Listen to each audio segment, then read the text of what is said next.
윤석열과 검찰이 지금껏 검찰발 망상소설만 잘 쓰는 이 작가들인 줄 알았는데요. 연기까지 가능한 배우들이었네요. 안녕하세요. 시사발전소의 한지입니다. 이문정 검사가 8월 4일자 페이스북에 이런 글을 남겼습니다. 한동훈, 신자용, 송경호 등은 국정농단, 사법농단 수사 당시에 그 시절에 이 검찰의 주력이었던 검사들이었다.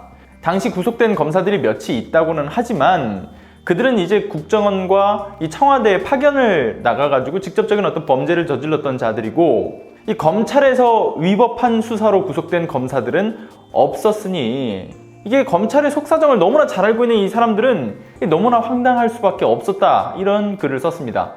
그리고 검사 블랙리스트, 이거에 관여했던 검사들이 문체부 블랙리스트와 이 법원 블랙리스트 수사를 하는 걸 직접적으로 보면서 역시 이 블랙리스트를 만들어 본 사람들이 어딜 가서 어떻게 수사를 해야 되는지를 알고 있구나. 이런 걸 보면서 진짜 너무 어이가 없었다고 해요. 지금까지의 검사들이 어떻게 생존을 해왔는지, 검찰 내부에서 일을 봐왔던 검사의 어떤 한 사람으로서 이게 너무나 어이가 없었다고 이야기를 합니다. 그러니까 꼬리 자르기로 지금 몇몇의 어떤 총알바지만 처벌을 시키고 정말 핵심이 되는 인물들은 다 지금까지 살아남았던 거죠.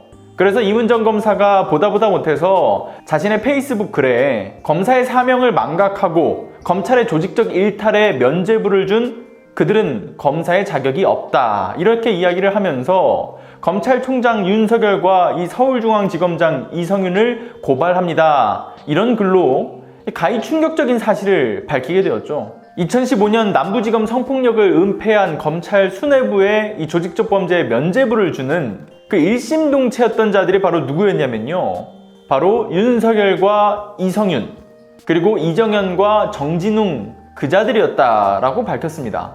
제가 언젠가는 영상에서 이런 말씀을 드렸던 적이 있었어요. 이성윤 지검장 뭔가 좀 이상하다.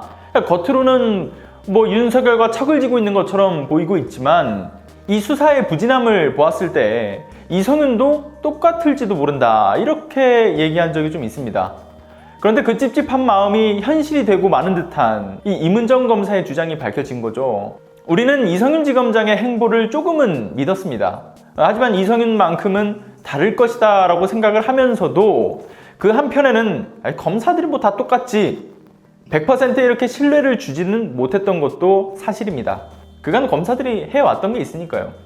그런데 지금의 상황은 또 어떤가요? 8월 5일 서울중앙지검은 어떻게 발표를 했죠? 압수수색에도 불구하고 한동훈이 휴대폰에 그 비밀번호를 가르쳐주지 않았기에 이동재와의 공모 정황을 확인할 수 없다라고 이야기를 하면서 한동훈에 대한 기소를 하지 못했죠. 그리고는 이동재에 대해서는 구속 기소를 하면서도 기소 내용에는 한동훈과의 공모 적시는 끝내 하지 않았습니다. 설마 한동훈이도 면죄부를 얻고서 아무 일도 없었다는 듯이 넘어가는 것은 아니겠지, 이렇게 생각했던 우려가 정말 무섭게도 적중하고 있는 그런 상황입니다.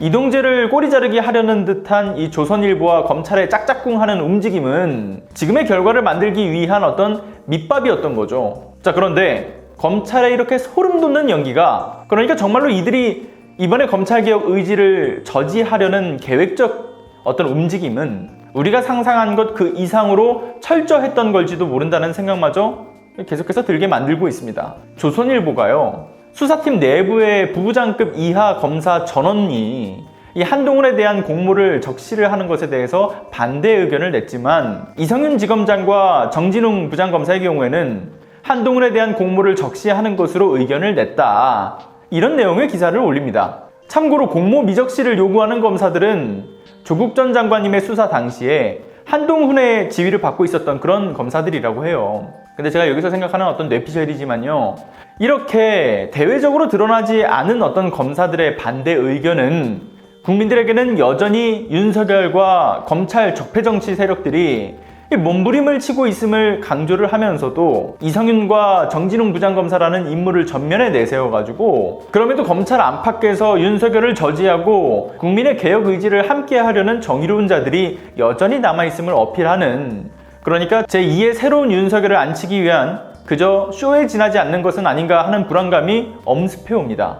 지금의 수사팀이 정말로 제대로 된 수사를 해왔던 것인지, 그리고 애초에 채널A를 털러 이제 압수수색을 갔던 그 과정에서도 기자들이 막는 통에 압수수색을 하지 못하고 결국 채널A가 직접 자료를 따로 모아다가 주는 그런 것으로 뒤를 보고 돌아가던 어떤 검찰의 모습, 시간을 질질 끌고 가면서도 결과는 늘 이렇게 황당하게 마무리가 되어 가는 그런 모습들을 보면 이성윤도 한패가 아닌가 하는 의심이 이제는 단순한 의심만으로는 아닐 수도 있겠구나라는 그런 상황이 되어버린 겁니다. 윤석열이 추미애 장관이 정당한 지휘권 발동을 했음에도 불구하고 전국지검장 회의를 열어가지고 뭘 했습니까? 수용할지 말지를 두고서 그렇게 이야기를 나눴죠. 근데 이때 이성윤을 초대를 하지 않았어요. 그렇게 이성윤을 멀리하면서 대립각을 세웠던 것조차도 그저 단순한 쇼에 불과했을지도 모르는 겁니다. 무조건적으로 이성윤의 행보가 다 거짓이 되었다라고 이야기를 하는 것만은 아니고요. 이런 합리적인 의심이 계속해서 생겨나고 있다는 것 그 자체가 우리가 결코 우습게 넘겨서는 안 된다라고 하는 거죠. 또한 실제로 이성윤과 이 윤석열 세력의 대립이 검찰 내부에 있다고 할지언정 이문정 검사의 페이스북 글의 내용으로 보건대 이성윤 또한 윤석열을 쫓아내는데 아주 중요한 공을 세웠다고 한다 해도 그 또한 개혁의 대상이 될 인물일 가능성이 높다라는 게 가장 중요한 핵심 포인트라고 생각을 합니다. 이성윤 검사도 지금까지 걸어온 어떤 행보를 보면 과연 이 사람이 깨끗한 검사의 타이틀을 달 수 있는 인물인가? 그건 조금 더 고민해봐야 되지 않을까라는 생각이 들게 만들죠. 그러니까 지금의 윤석열을 반대하는 검찰 내 세력들이 그들도 결국은 윤석열과 그 무리들을 꼬리 자르기 하려는 속셈일지도 모르는 거죠. 결국 그들은 한 통속으로 봐야 되는 겁니다.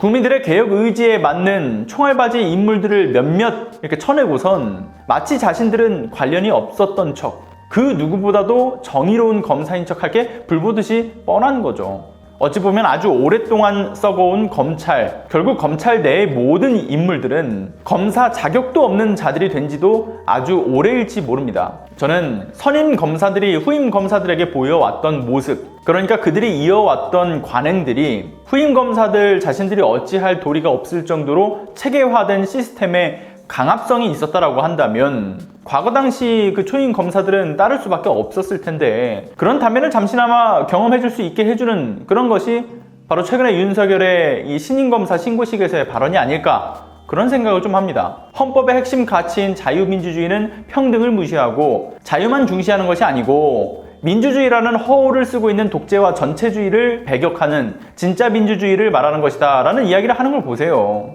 미통당은 이 발언에 대해서 역시나 윤석열을 옹호하고 나서고 있지만 국민들은 전혀 공감할 수 없는 독재와 전체주의를 현 정부에 대입하려는 그런 수작질을 누가 봐도 느낄 수가 있는 그러한 대목이었습니다. 그리고 민주주의를 언급하면서 불구속 기소를 원칙으로 해야 한다는 말도 강조를 했는데 그 원칙 누구한테 적용됐습니까? 바로 한동훈이죠. 한동훈 불기소 처리가 됐죠. 결국 현재 일어나고 있는 이 검언 유착 사건은 민주주의를 파괴하려는 어떤 독재와 전체주의 정부의 움직임이라고 하면서 자신이 정당하다, 그리고 정부는 잘못됐다, 국민들이 잘못됐다, 오로지 자신만 정당하고 정의롭다라는 걸 표현하면서 언론 플레이를 하고 있는 거죠. 이례적인 검찰의 쿠데타로 이 국민과 현 정부를 욕보이면서 검찰이 독재를 한다라는 그 이야기가 나오는 그러한 시점에서 스스로 독재를 운운하고 있습니다. 그리고 국민의 뜻을 독재라고 폄훼하고 있습니다. 이렇게 보면 왠지 검찰은 두 가지의 이 결과를 만들려는 수작처럼 보여요. 대립각을 세운 이성윤이 수사를 해보니까 윤석열을 비롯해서 검언유착과 관계된 한동훈 알고 보니 무관하더라 이런 그림을 만들거나 잘못되더라도 이성윤을 제2의 윤석열 자리로 이렇게 끌어올리면서 남아있는 이 적폐 정치검사들의 목숨을 부지시키거나 자 지금의 이런 상황 속에서 여러분들이 생각하시기에는 이 개혁에서 가장 중요한 것이 무엇이라고 생각을 하시나요? 가장 첫 번째로 중요한 것은 탄핵의 명분이 확실한 이 윤석열을 끌어내리는 것, 그리고 두 번째는 제2의 윤석열이 없도록 산으로 간 검경수사권 조정 그 시행령을 본래의 수사기소 분리의 원칙을 따르게 해서 검찰의 무소불위의 권한을, 그러니까 본래의 이 정의실현기관으로서의 역할을 다 할 수 있도록 제자리를 찾게 하는 것, 그리고 마지막 세 번째로는 평가되기 어려운 이 검찰 내의 인물들을 다시 총장으로 앉히는 건 굉장히 무리가 있다고 보거든요. 그렇기 때문에 검찰 내 인물을 총장으로 앉히기 이전에 적폐를 뿌리 뽑는 작업이 필요하겠죠. 검찰 내부의 적폐 정치 검사들을 공수처를 통해서 대대적인 수사를 진행하는 것, 이게 또 중요하지 않겠습니까? 애초에 검찰이 죄를 지은 것을 가지고 검찰이 수사를 하게 한다라는 것은 정말 그 자체로도 문제가 심각합니다. 그 문제는 초반에 이 이성윤 지검장에 대한 신뢰를 떨어뜨리게 만들었습니다. 그죠? 그런데 그 신뢰가 더 밑바닥으로 곤두박질 치는 최근의 이문정 검사의 폭로는 결정타를 때렸죠. 윤석열과 대립각을 세우던 이성윤도 알고 보니 같은 편이었다더라. 이런 소름 돋는 스토리가 사실이 되지 않기를 정말 간절히 바랍니다. 오늘은 여기까지 하겠습니다. 구독과 좋아요, 알람 설정 부탁드리고요. 후원해주신 분들과 그리고 끝까지 시청해주신 여러분들 모두 감사드립니다.